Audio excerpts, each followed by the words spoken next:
तो हम लोगों ने महाभारत में देखा था कि भीष्म पितामह को इच्छा मृत्यु का वरदान था। तो सरसैया पे लेटे हुए भी पूरा शरीर तीरों से छलनी होने के बावजूद उन्होंने प्राण नहीं त्यागी।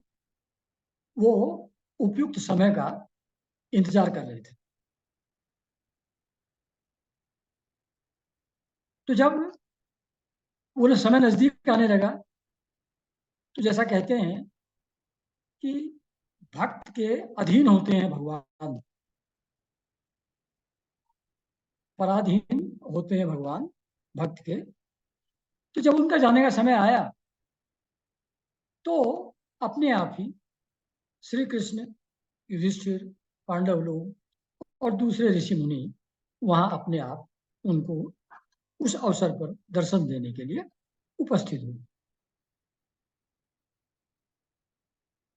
अब जब वो समय आ गया उत्तरायण का, जब उनको अपनी इच्छा के अनुसार शरीर का त्याग कर देना था, तो उन्होंने अपने मन और बुद्धि को, जैसा पिछली बार बताया था, सब तरफ से हटा लिया।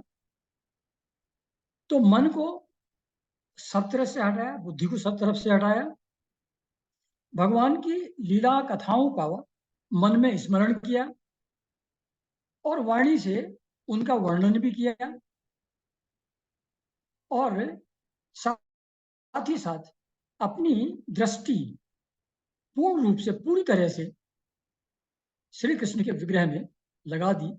एकटक होकर के उस प्रेममयी मूर्ति को, उस प्रेममयी भगवान के स्वरूप को वो देखते देखते रहे।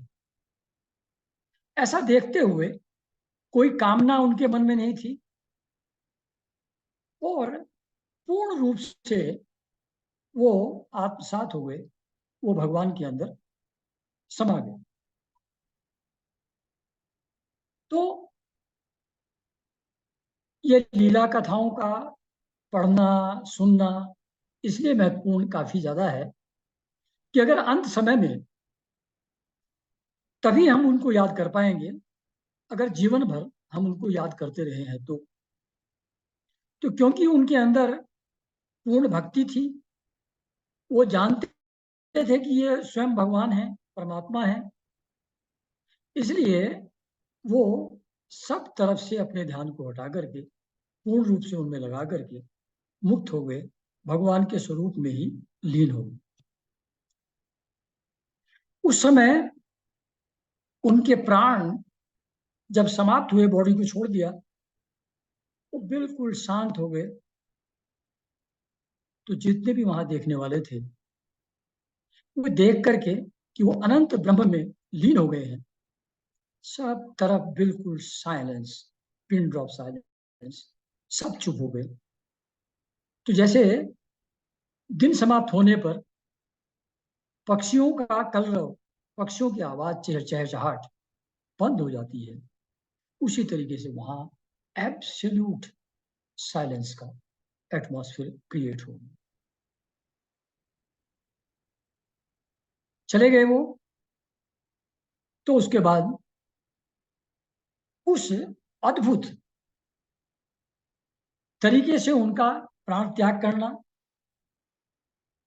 पूर्ण रूप से कृष्ण में समाहित हो जाना, उस चीज को देख करके, महसूस करके देवताओं के, मनुष्यों के नगाड़े खुद बजने लगे। जो भी अच्छे स्वभाव के राजा लोग थे वो लोग भी उनकी प्रशंसा करते रहे। आकाश से पुष्पों की वर्षा होने लगी। ऐसी स्थिति में फिर उनका जो पार्थिव शरीर था उसकी युधिष्ठिर जी ने अंत्येष्टि की। जितने ऋषि मुनि वहां आए हुए थे उन्होंने उनके जो रहस्यमय नाम हैं भगवान के, वो नाम ले ले करके उनकी स्तुति की। अपने हृदय में उनकी छवि को पूर्ण रूप से अंकित किया, उस आनंदमयी मूर्ति को धारण करके, कृष्णमय बना करके वो सब लोग अपने अपने आश्रमों को चले गए। तब कृष्ण के साथ युधिष्ठिर हस्तिनापुर लौट आए और फिर धृतराष्ट्र जी की आज्ञा से और कृष्ण की अनुमति से युधिष्ठिर जी, जो अपनी वंश परंपरा से उनका राज्य चला रहा था, उसका धर्मपूर्वक शासन करने लगे। तो यहां पर ये 9th चैप्टर इस जगह समाप्त होता है। अब 10th चैप्टर शुरू होता है, जहां अब श्री कृष्ण भगवान द्वारका के लिए प्रस्थान करना चाहते हैं हस्तिनापुर से। तो पांडवों और कौरवों की जो आपस की कलह थी, उससे पूरा वंश ही समाप्त हो गया। 5 पांडव बचे, एक नया बच्चा जो पैदा हो रहा है परीक्षित, वो, और बाकी कृपाचार्य और एक दो लोग बचे, गांधारी, धृतराष्ट्र, बाकी सबके सब चले गए। तो ये पूरा वंश समाप्त हो गया। लेकिन वो आगे चलता रहे, उसके लिए परीक्षित ने रक्षा की थी, तो उसको अंकुरित करके इस वंश को, और युधिष्ठिर को उनके राज सिंहासन में बैठ करके भगवान बहुत प्रसन्न हुए। ऑब्वियसली सब लीला तो उन्हीं की है, कहानी तो उन्हीं की है, झगड़ा भी उन्हीं कराया हुआ है। आए इसलिए थे जमीन पर, अवतार ही इसलिए धारण किया था कि इन राजाओं को जो धर्म पूर्वक शासन नहीं करते हैं, उनके उनको हटा दिया जाए इस धरती से। तो धर्म संस्थापना के लिए आए थे, तो सबको निपटा करके धर्म की संस्थापना करके धर्मराज युधिष्ठिर को गद्दी पर बैठा करके बड़े आनंदित हुए कि चलो ये काम तो पूरा हुआ। इधर युधिष्ठिर जी बहुत दुखी थे कि सब मर गए, कोई नहीं बचा, इनके अपने भी सब बच्चे मर गए। तो बड़ी ग्लानि उनको हो रही थी, बड़ा दुख उनको हो रहा था। पर खैर भीष्म पितामह जी ने जो समझाया कि ये सब इन्हीं श्री कृष्ण भगवान की लीला है, तुम ज्यादा इस चीज को सीरियसली मत लो।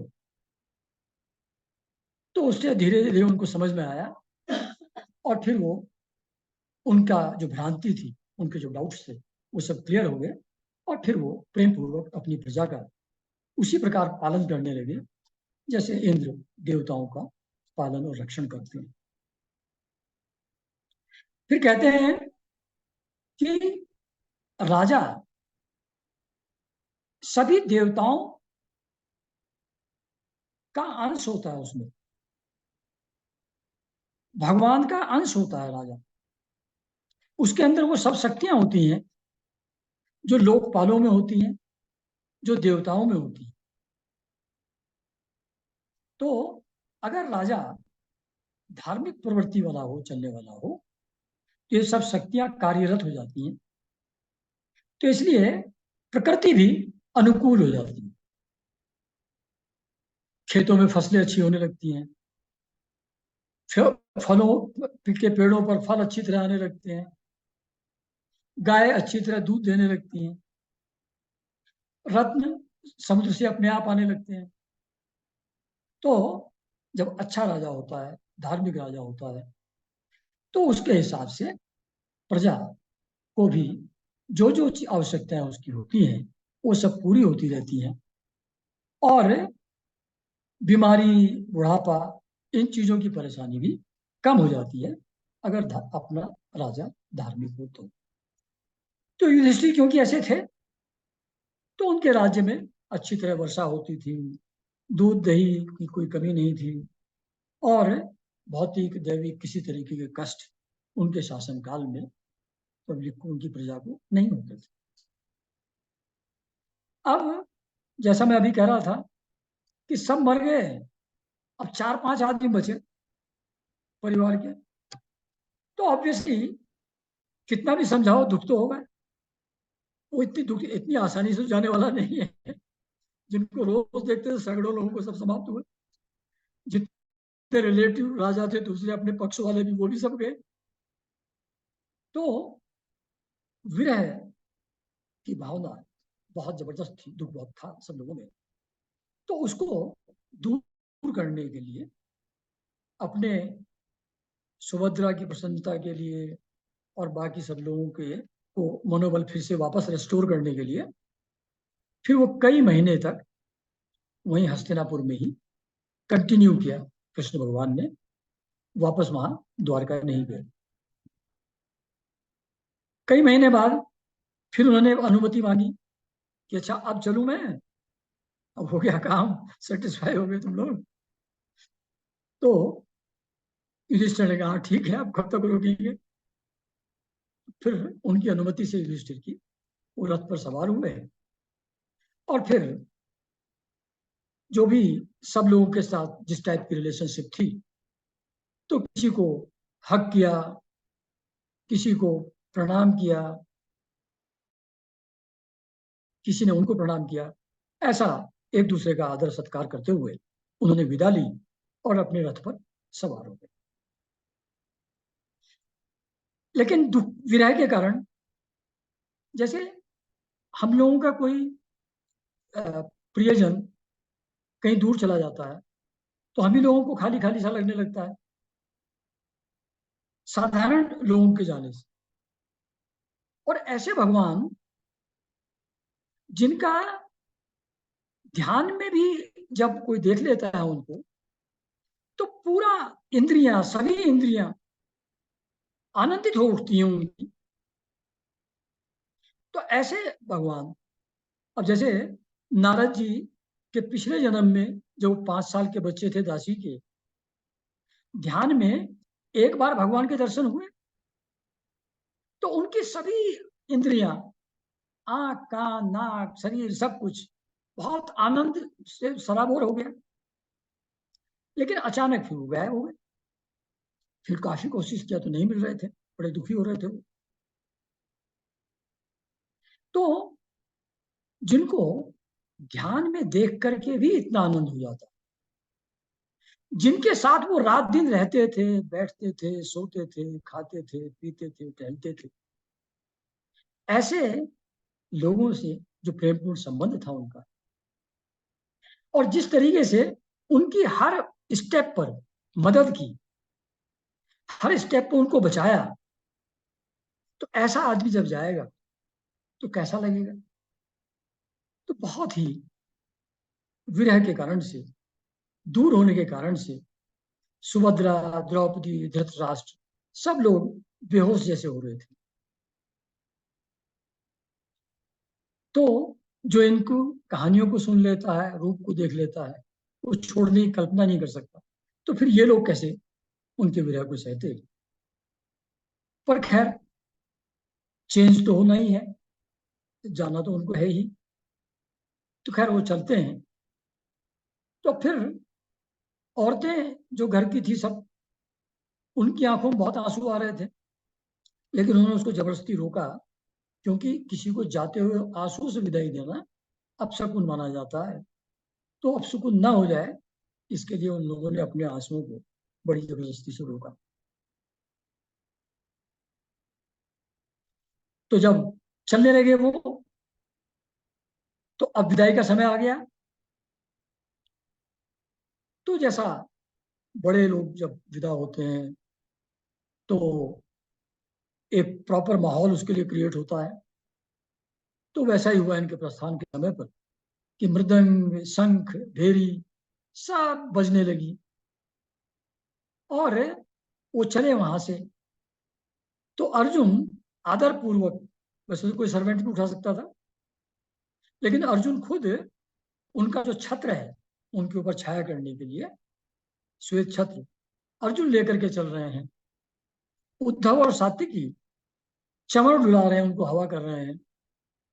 चारों तरफ से जो पब्लिक के लोग हैं वो पुष्पों की वर्षा कर रहे हैं।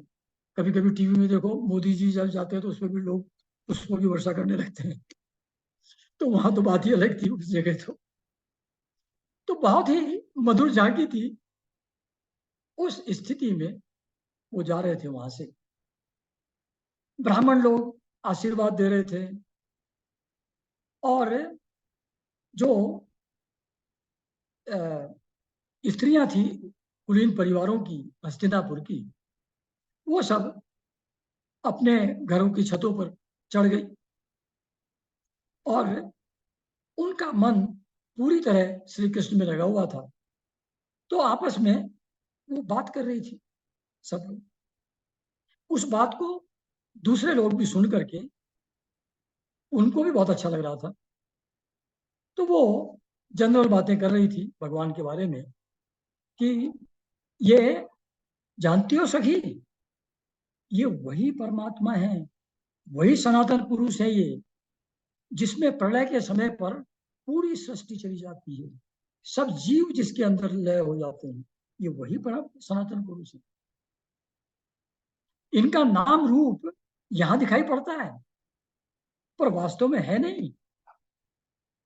ये जब सृष्टि का विचार करते हैं तो अपने आप ही प्रकृति काल शक्ति की प्रेरणा से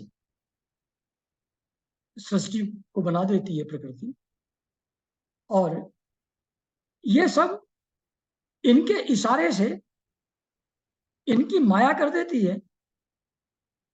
but he is not attached at all, इनका उनसे कोई संबंध नहीं होता है। वो सृष्टि अपने आप होती रहती है, एक विचार मात्र से उनके सब हो जाता है। और पब्लिक को क्या अच्छा है क्या बुरा है इसका ज्ञान रहे, तो जो शास्त्रों की रचना की है वो भी इन्होंने ही की है। और जो जितेंद्रिय लोग हैं, योगी हैं, जो बहुत ज्ञान ध्यान तपस्या करने के बाद जिनका अपने हृदय में साक्षात्कार करते हैं, ये वही परमात्मा है। और अंतःकरण, जो हमारे मन की डिजायर्स हैं, वासनाएं हैं, कर्मानुबंध है, वो किसी भी और तरीके से आसानी से नहीं जाता। उसकी पूर्ण शुद्धि किसी और तरीके से नहीं होती। इसकी पूर्ण शुद्धि इन्हीं की भक्ति से होती है, योगादि से नहीं। योग में करने का भाव रहता है, अहम भाव रहता है, तो उसके कारण से वो फ्री नहीं होता, भगवान के साथ एक नहीं हो सकता। कामना तभी जाती है जब भगवान का साक्षात्कार हो।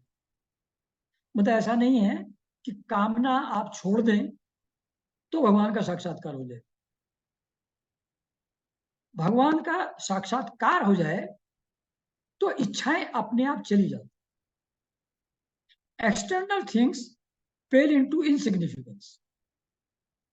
वो उनका कोई वजूद ही नहीं रह जाता, उनकी कोई वैल्यू नहीं रहती इन कंपैरिजन, जब एक बार भगवान के दर्शन हो जाते हैं। तो उसी से इच्छाएं जाती है, उसी से अंतःकरण शुद्ध होता है। तो जब जब तामसी बुद्धि के राजा लोग करने लगते हैं प्रजा का शोषण, लोगों को परेशान करके राजन करने लगते हैं, तो तब तब यही कृष्ण भगवान अलग अलग रूपों में आकर के अवतार लेते हैं और फिर से धर्म की संस्थापना बार बार करते हैं। तो ये देखो, जिस परिवार में इन्होंने जन्म लिया है यदुवंश में, वो कितने धन्य हैं। वो रोज इनको देखते हैं, रोज इनका दर्शन पाते हैं, इनकी माधुर्य से, इनकी चितवन से आनंदित होते हैं। और वो मधुवन जहां पर इन्होंने अपना बचपन बिताया, जहां गाय चराते थे, जहां घूमते फिरते थे, खेल खेलते थे, और न जाने कितनी लीलाएं करते थे, वो मधुबन भी कितना धन्य है। और जिन स्त्रियों ने इनका पाणी ग्रहण किया, जिनके साथ इनकी शादी हुई, उन्होंने कितने व्रत, स्नान, हवन आदि किए होंगे, कितने पुण्य कर्म किए होंगे, जो इनकी पत्नी बनने का, इनकी सेवा करने का उनको अवसर मिला। और उनके अधरों की सुधा का पान वो निरंतर करती रहती हैं। अधर सुधा का ऐसा आनंद, जिसके स्मरण मात्र से गोपियां बेहोश हो जाया करती थी, मूर्छित हो जाया करती थी, वो इनको नित्य निरंतर मिलता है, इनकी पत्नी। और इन जो इनकी स्त्रियां हैं, इनकी वाइफ्स हैं, उनकी महिमा का वर्णन कौन करे। उनके लिए पारिजात वृक्ष उठा लाए स्वर्गलोक से, और कितनी प्रिय भेंटें उनको देते रहते हैं, और उनके प्रेम और आनंद की वृद्धि कृष्ण भगवान स्वयं करते रहते हैं, और एक क्षण के लिए भी उनसे अलग नहीं होते। अब देखो, कभी 6 महीने चले गए उधर हस्तिनापुर, कभी चले गए इधर, कभी उधर, काम में लगे हुए हैं, और यहां लिखते हैं कि एक क्षण के लिए भी उनसे अलग नहीं होते। तो ये क्या है? तो ऑब्वियसली भगवान को एक ही जगह थोड़ी दिखाई पड़ते हैं, वो तो सब जगह एक साथ हो सकते हैं। और वो जो 16,108 रानियां थी, ने 16 कितने, 16,008 में, तो उन सबका पाणी ग्रहण उन्होंने 16,000 का एक साथ ही किया था। उतने रूप अलग अलग धर करके किया था। तो उनका दूसरी जगह होना और साइमल्टेनियसली अपनी स्त्रियों के साथ होना, ये कोई आश्चर्य वाली बात नहीं है, वैसा हो सकता है। तो हस्तिनापुर की स्त्रियां इस तरीके से उनके बारे में बात कर रही थी, चिटचैट कर रही थी, सब लोग आनंद पूर्वक उसको सुन रहे थे, और भगवान भी मंद मुस्कान से, प्रेम भरी चितवन से उनको, उनका अभिनंदन करते हुए, उनका आदर सत्कार करते हुए वहां से विदा हो चल दिए। तो जबकि वो तो स्वयं भगवान है, उनको क्या खतरा है। लेकिन फिर भी युधिष्ठिर जी ने सोचा कि कहीं कोई हमला ना कर दे इनका रास्ते पे, तो उनके साथ सेना भी कर दी उन्होंने, युधिष्ठिर जी ने। तो जब ज्यादा प्रेम होता है, जैसे हम लोग, कोई आता है हमसे मिलने, तो नीचे तक गाड़ी तक छोड़ने जाते हैं ना, तो ऐसे ही वो जब चले, तो बहुत गहन प्रेम के कारण से पांडव लोग उनके साथ ही चलते गए बहुत दूर। काफी दूर जाने के बाद फिर भगवान ने उनको रिक्वेस्ट किया कि भैया आप कब तक, कहाँ तक आओगे, अब चलो, बाय करो। तो फिर उनकी रिक्वेस्ट पर फिर लोग वापस आए, और सात्विकी, उद्धव, ये सभी प्रेमी मित्रों के साथ वो द्वारका के लिए प्रस्थान उन्होंने कर दिया। तो फिर बहुत सारे बीच में, ऑब्वियसली रथ में सवार होकर के जा रहे हैं और जाना है द्वारिका, डिस्टेंस तो बहुत है। तो बीच में बहुत सारी स्टेट्स पड़ती थी, कुरुजांगल, पांचाल, सूरसेन, ब्रह्मावर्त, कुरुक्षेत्र, मत्स्य, सारस्वत, मरुधन्य, ये सब कर क्रॉस करते करते करते करते अपना जो देश था उनका, अनर्थ देश, वहां पहुंच गए। जहां जहां वो पास होते थे, वहां के लोग उनके दर्शन के लिए आते थे, हर जगह उनको उपहार और भेंट प्रस्तुत करते थे। तो ये भी उनका सम्मान करते थे। और उसके बाद शाम हो जाती थी, तो रथ से उतर करके किसी सरोवर पर चले गए, जलाशय पर चले गए, और वहां संध्या वंदन करके सो। तो ये रही इनकी यात्रा। अब यात्रा समाप्त करके फिर जब पहुंचने को हुए द्वारका के पास, तो अब खबर कैसे मिलेगी लोगों को? तो इसलिए पुराने जमाने में शंख का बहुत ज्यादा महत्व था, और शंख की ध्वनि को लोग पहचानते थे, कौन सा शंख किसका है। तो वहां आंध्र प्रदेश पहुंच करके, अब ये द्वारका में, ये अभी तो वहां से चले थे, प्रस्थान किया था, अब द्वारका में आ रहे हैं। तो द्वारका में फिर ऑब्वियसली स्वागत होने वाला है उनका। और जिन लोगों को, जैसा थोड़ी देर पहले था, कि कितना डिफिकल्ट उनको लगता है जब वो चले जाते थे, अब्सेंट जब हो जाते थे, कितना मिस करते थे वो श्री कृष्ण भगवान को। तो उनका जो विरह वेदना को शांत करते हुए भगवान ने अपना शंख 5 जन्य शंख बजाया उन्होंने जोर से। तो उसकी ब्यूटी का भी वर्णन किया है व्यास जी ने, भगवान व्यास ने, कि उनकी होठों की लाली उस श्वेत शंख के ऊपर ऐसी लग रही थी जैसे लाल रंग के कमलों पर कोई राजहंस बैठा हुआ हो और बहुत उच्च स्वर से मधुर गान करना। ऐसा वर्णन है उस शंख का, उनके हाथ में उसको बजाते हुए। तो समझ गए पूरी जनता कि भगवान आ गए हैं।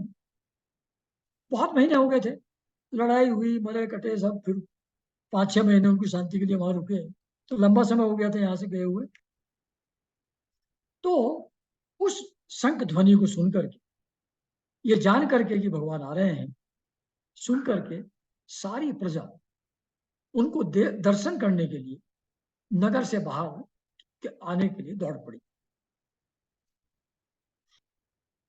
तो भगवान श्री कृष्ण तो अपने आप में पूर्ण है, उनको तो कुछ कुछ चाहिए नहीं, लेकिन अपनी अपनी श्रद्धा के हिसाब से सब लोग आकर के उनको कुछ उपहार दे रहे थे। जैसे सूर्य को लोग दीपदान करते हैं, अब सूर्य को दीपदान से क्या लेना देना। तो वैसे ही श्री कृष्ण के प्रेम में, उनके प्रति आदर में भेंट ले लेकर के सब लोग आ रहे थे, और सब जो है अत्यंत प्रसन्न थे। और उस प्रसन्नता में कुछ कुछ उनकी स्तुति करते जा रहे थे। कहते हैं व्यास जी कि जैसे बच्चा अपनी तोतली आवाज में अपने पिता, अपने माँ के लिए कुछ कहता है अच्छी बातें, उस तरीके से वो लोग कह रहे थे। कहते हैं तो चरण कमलों में उन सब लोगों ने इनके प्रणाम किया। कहते हैं कि जिनकी वंदना भगवान शंकर, ब्रह्मा और इंद्र सब लोग करते हैं, इनकी शरण लेने से किसी का कोई भी बाल बांका तक किसी का नहीं हो सकता है। तो हम लोग आपको पाकर के सनाथ हुए, और आपका जो दर्शन है वो तो देवताओं के लिए भी दुर्लभ है, और वो हमको ऐसे ही प्रेम से हमेशा मिलता रहता है। जब आप हस्तिनापुर चले जाते हैं अपने बंधु बांधवों से मिलने, या व्रत चले जाते हैं, तो एक एक पल जो आपकी एब्सेंस में हमारा करोड़ों करोड़ों वर्षों के जैसा हो लगता है हम लोगों को।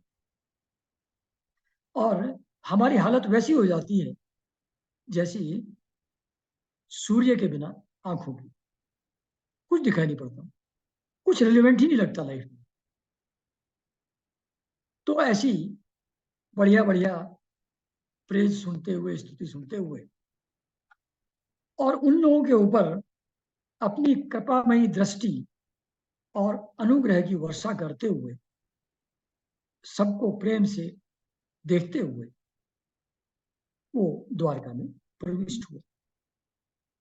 एंड ऑब्वियसली भगवान कृष्ण की नगरी है, तो सभी प्रकार के वैभव वहां हैं, सब तरीके के ऐश्वर्य वहां हैं, फलों के उद्यान, पुष्प वाटिकाएं हैं, कमल युक्त सरोवर हैं, सब चीजें हैं ही वहां। और पब्लिक ने उनके आदर में, जब भी कोई महान हस्ती कोई आते हैं कहीं, तो सब साफ सफाई की जाती है, झंडे वंडे लगाए जाते हैं, बंदरवाल लगाई जाती है। तो वो सारा नगर जो है उनके स्वागत में सजाया गया। जैसे रामचंद्र जी जब आए थे तो सब दिवाली मनाई गई थी ना, सब दीप जला लगाए गए थे सब जगह। तो सारे नगर में बंधनवार लगी हुई हैं, ध्वज पताकाएं पताकाएं लगी हुई हैं, सड़क बाजार चौक सब झाड़ पूछ के साफ कर दिए गए हैं। और उस जमाने में क्योंकि मेटल रोड नहीं होती थी ना, तो धूल मिट्टी बहुत उड़ती थी, तो सुगंधित जल से छिड़काव कर दिया गया। फिर मांगलिक चीजें जैसे होती हैं, अक्षत होते हैं, अंकुर होते हैं, जो मंगल कामना के लिए प्रस्तुत किए जाते हैं, तो वो छिड़के जाते हैं ऊपर। जब कोई जाता है तो उसके ऊपर ऐसे ऐसे करके छिड़कते हैं अंकुर, अक्षत। और घरों को कलश, धूप, इन सब चीजों से सजाया हुआ था। तो जैसे कोई बारात का स्वागत करने के लिए, किसी अच्छे फंक्शन के लिए सजाया जाता है, उनके आगमन में उस तरीके का पूरा सजाया हुआ था। और फिर जो बड़े लोग थे, वसुदेव जी, उग्रसेन जी, बलराम जी, उन्होंने भी सुना कि भगवान आ गए हैं।